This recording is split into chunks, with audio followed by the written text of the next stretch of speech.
Hello students, phase equilibrium part 5 में आज हम वाटर सिस्टम के फेज डायग्राम के बारे में डिस्कस करेंगे। आप जानते हैं कि water system one component system है। इसमें वाटर की 3 प्रावस्थाएं या फेजेस आपको दिखाई दे रही हैं। आइस जो कि सॉलिड है, वाटर जो कि लिक्विड है और वाटर वेपर जो कि गैस है। इसका फेज डायग्राम है, यहाँ पर आप देख रहे हैं। इस फेज डायग्राम में 3 कर्व्स आपको दिखाई देंगे। ये OA कर्व है, दूसरा देखिए ये OB कर्व है और तीसरा OC कर्व है। ये तीनों कर्व जिस पॉइंट पर आकर के मिलते हैं उसको हम ट्रिपल पॉइंट, और यहाँ पर उसको O से दिखाया गया है। ये कर्व इस पूरे फेज डायग्राम को 3 एरिया या रीजन्स में डिवाइड कर रहे हैं। देखिए यहाँ पर AOC ये वाला रीजन है, AOB ये रीजन है सेकेंड रीजन, और BOC ये थर्ड रीजन है। तो इस प्रकार से हम इस वाटर सिस्टम की फेज डायग्राम में देखेंगे 3 कर्व्स OA, OB और OC, 3 वक्र या कर्व या लाइंस कहते हैं हम इसको, जो कि एक पॉइंट O पर आकर के मिलते हैं जिसे हम ट्रिपल पॉइंट कहते हैं। और ये कर्व इस फेज डायग्राम को 3 एरिया या रीजन्स में डिवाइड करते हैं, AOC, AOB और BOC। ये 3 कर्व, एरियाज और ट्रिपल पॉइंट को हम फेज रूल की सहायता से डिस्कस करेंगे। सबसे पहले हम बात करेंगे कर्व्स की। तो कर्व यहाँ पे देखिए 3 कर्व हमने देखे। पहला कर्व है OA कर्व। जो OA कर्व है वो वाटर और वाटर वेपर, जल और जल वाष्प में साम्य को प्रदर्शित करता है। इस कर्व को हम vapour pressure curve of water भी कहते हैं, क्योंकि ये वाटर और वाटर वेपर के बीच में इक्विलिब्रियम प्रदर्शित कर रहा है, इसीलिए इसको हम वेपर प्रेशर कर्व भी कहते हैं। पॉइंट O वाटर का फ्रीजिंग पॉइंट है, हिमांक है, जहाँ से ये कर्व स्टार्ट होता है, और यह कर्व 374 डिग्री सेल्सियस, ये देखिए यहाँ पर ये इसका टेम्परेचर आप देख रहे हैं। ये OA जो एंड होता है वो 374 डिग्री सेल्सियस, जिसको हम क्रिटिकल टेम्परेचर कहते हैं, वहाँ पर जाकर के ये समाप्त हो जाता है। इस कर्व के किसी भी पॉइंट पर यदि टेम्परेचर को कांस्टेंट किया जाए तो प्रेशर अपने आप कांस्टेंट हो जाता है। इसी प्रकार से अगर हम प्रेशर को कांस्टेंट कर दें तो टेम्परेचर अपने आप कांस्टेंट हो जाता है। इसीलिए इस कर्व पर या इस कर्व के किसी भी पॉइंट पर डिग्री ऑफ फ्रीडम 1 होगा, स्वतंत्रता की कोटि का मान 1 होगा, और इसको हम फेज रूल की सहायता से भी स्पष्ट कर सकते हैं। देखिए नेक्स्ट स्लाइड में बताती हूँ आपको। ये देखिए यहाँ पर हमने तीनों ही कर्व के लिए कॉमन निकाला है degree of freedom, OA, OB और OC। तो अभी हमने OA कर्व डिस्कस किया। इस OA कर्व पर हमने देखा कि कंपोनेंट तो आप जान रहे हैं एक ही होगा क्योंकि H2O है, और इसकी 2 फेजेस हमने देखी, वाटर और वाटर वेपर OA के केस में। तो नंबर ऑफ फेजेस कितनी हो गई यहाँ पर 2। तो जब हम इसके लिए फेज रूल देखेंगे तो आप जानते हैं F इक्वल टू होता है C minus P plus 2। Component 1 हो गया, फेजेस कितनी है 2 है और प्लस 2। तो हमने अगर डिग्री ऑफ फ्रीडम की वैल्यू निकालेंगे तो डिग्री ऑफ फ्रीडम कितनी आ जाएगा, 1 degree of freedom along A phase line या कर्व। तो किसी भी कर्व की बात अगर हम करें या लाइन की बात करें, तो अभी हमने OA डिस्कस की, आगे हम OB और OC भी देखेंगे। तो सभी में हम देखेंगे कि डिग्री ऑफ फ्रीडम की वैल्यू कितनी आ जाएगी, 1 आ जाएगी। देखिए तो OA कर्व पर हमने देखा कि डिग्री ऑफ फ्रीडम की वैल्यू 1 आती है। अब यहाँ पर हम इस पॉइंट की बात करेंगे। इस कर्व में ये जो पॉइंट है जिसको हम बोलते हैं बॉइलिंग पॉइंट ऑफ वाटर, क्वथनांक बिंदु।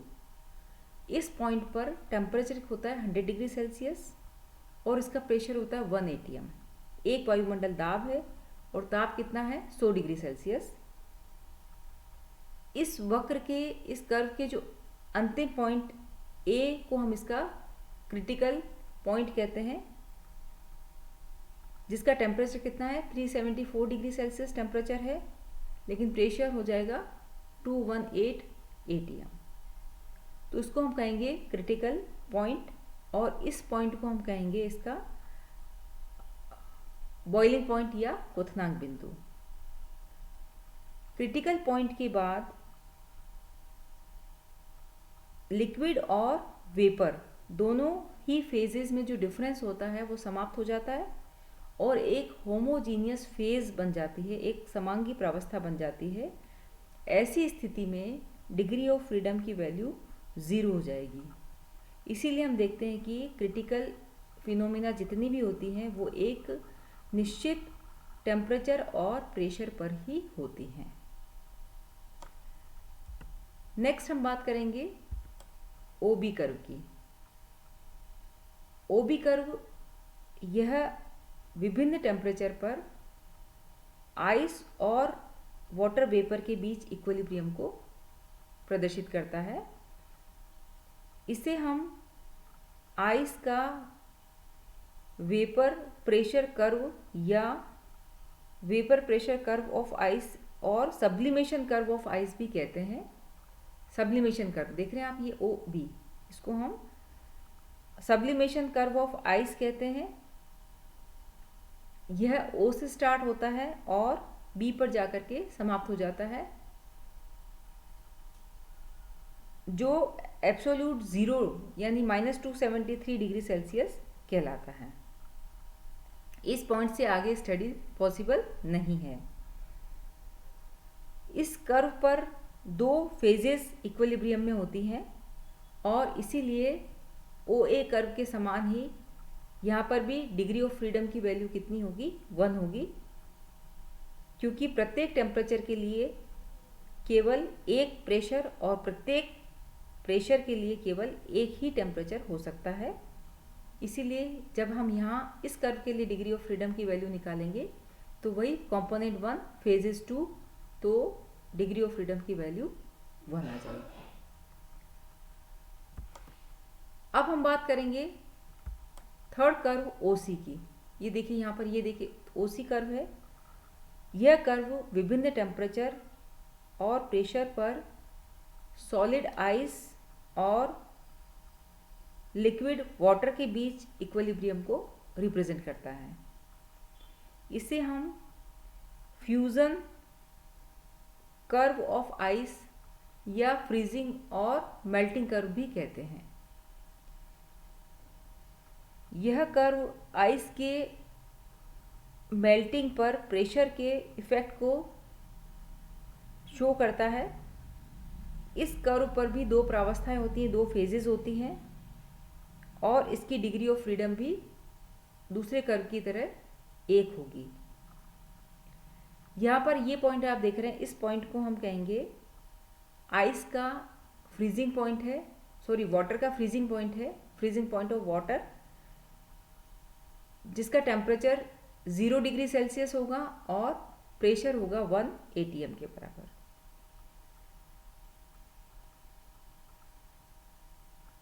इस कर्व से स्पष्ट होता है कि प्रेशर बढ़ाने पर आइस का गलनांक कम हो जाता है, इसका मेल्टिंग पॉइंट कम हो जाता है। चूंकि C के आगे भी यदि प्रेशर को बढ़ाया जाए तो आइस के कई रूप प्राप्त होते हैं। इसको यहाँ पर हम आगे प्रदर्शित हमने नहीं किया है। तो इस प्रकार से हमने OA कर्व देखा, OB कर्व देखा और यहाँ पर हमने OC कर्व देखा। अब देखिए यहाँ पर एक छोटा सा कर्व आप और देख रहे हैं, OA डैश, ये देखिए A डैश लिखा हुआ, ये वाला। इस कर्व को हम सुपर कूलिंग कर्व भी कहते हैं, अति शीतलन वक्र।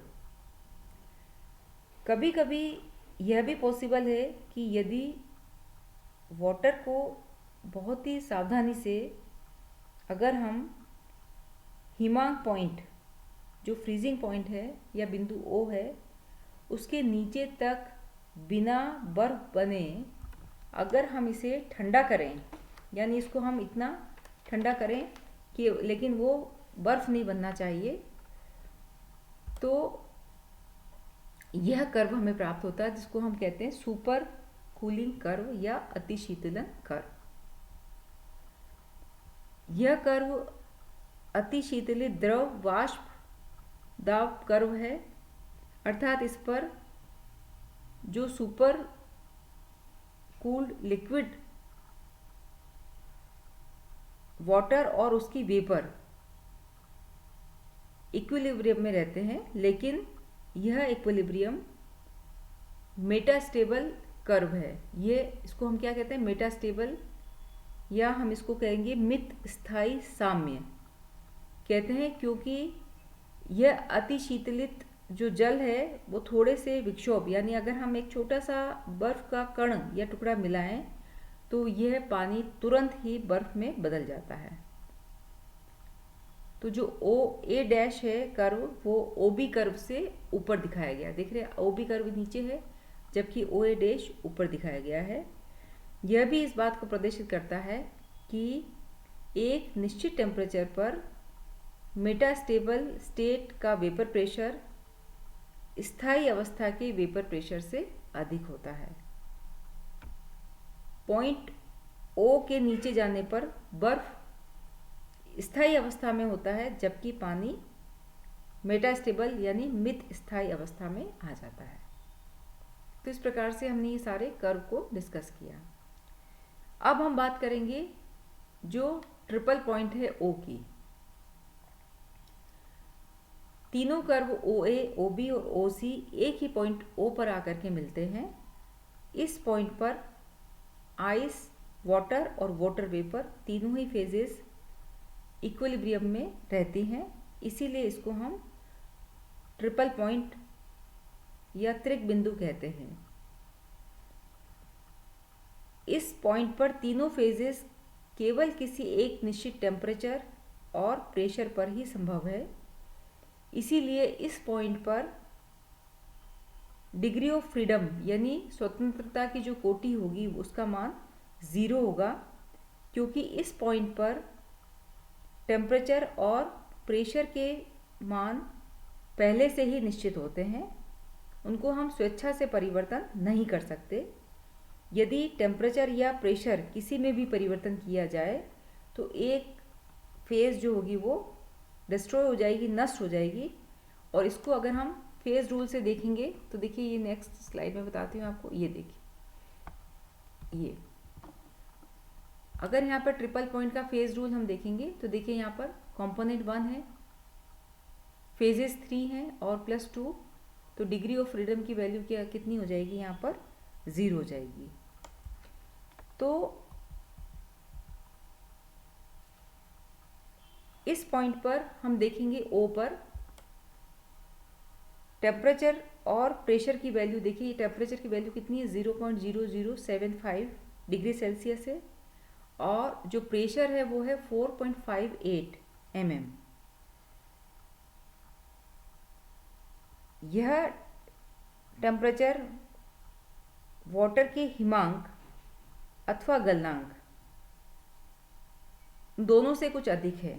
देख रहे हैं आप, पानी के जो फ्रीजिंग पॉइंट है या मेल्टिंग पॉइंट है, दोनों से ये यहाँ से देखिए इससे कुछ ज़्यादा है, अधिक है। अतः तीनों फेजेस का एक साथ इक्विलिब्रियम में रहने के लिए इन अवस्थाएं कौन सी होगी, टेम्परेचर और प्रेशर की कंडीशंस। टेम्परेचर होना चाहिए 0.0075 और प्रेशर होना चाहिए 4.58 mm, उसका होना आवश्यक है। तो ये हमने बात की है ट्रिपल पॉइंट की। अब हम आ जाते हैं एरियाज पर। तो सबसे पहले हम बात करेंगे जो एरिया है वो BOC की। BOC जो एरिया है, इस एरिया की हम बात कर रहे हैं। यह कर्व OB और OC के द्वारा लिमिटेड एरिया है, और इस क्षेत्र में केवल एक ही फेज, जिसको हम कहेंगे सॉलिड आइस वो प्रेजेंट होती है। इसीलिए इसका अगर हम इस एरिया का अगर हम डिग्री ऑफ फ्रीडम कैलकुलेट करें तो देखिए, ये देखिए, अगर हम किसी भी हम 3 एरियाज डिस्कस करेंगे। तो सबसे पहले हमने लिया है सपोज BOC एरिया। इसके लिए अगर हम डिग्री ऑफ फ्रीडम देखेंगे तो कंपोनेंट 1 है, फेज चूँकि यहाँ पर 1 होती है +2, तो डिग्री ऑफ फ्रीडम की वैल्यू कितनी हो जाएगी, 2 हो जाएगी।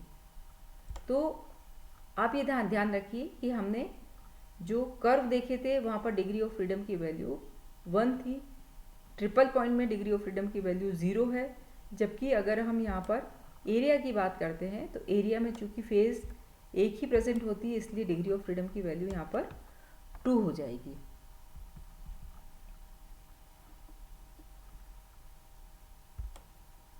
अब इस क्षेत्र में डिग्री ऑफ फ्रीडम 2 है, यानी किसी भी पॉइंट, कोई भी अगर हम यहाँ पर पॉइंट लें तो उसको हम अगर कंप्लीटली डिफाइन करना चाहें तो हमें टेम्परेचर और प्रेशर दोनों को ही स्थिर करना होगा। माना कि यहाँ पर कोई भी पॉइंट है, सपोज x मान लीजिए, x को हमें कंप्लीटली डिफाइन करना है या हम उसको डिफाइन करना चाहते हैं, तो इस सिस्टम को सिर्फ प्रेशर कांस्टेंट करके हम कंप्लीटली डिफाइन नहीं कर सकते, क्योंकि इसी प्रेशर पर इसी अवस्था में कई पॉइंट हो सकते हैं। अतः किसी पॉइंट x को कंप्लीटली डिफाइन करने के लिए टेम्परेचर को भी हमें कांस्टेंट करना पड़ेगा। अर्थात इस फेज को बिना परिवर्तित किए हम टेम्परेचर और प्रेशर, जो 2 फैक्टर्स हैं, उन दोनों को एक साथ परिवर्तित कर सकते हैं। इसीलिए ये बाईवेरिएंट सिस्टम है, द्विचर तंत्र है।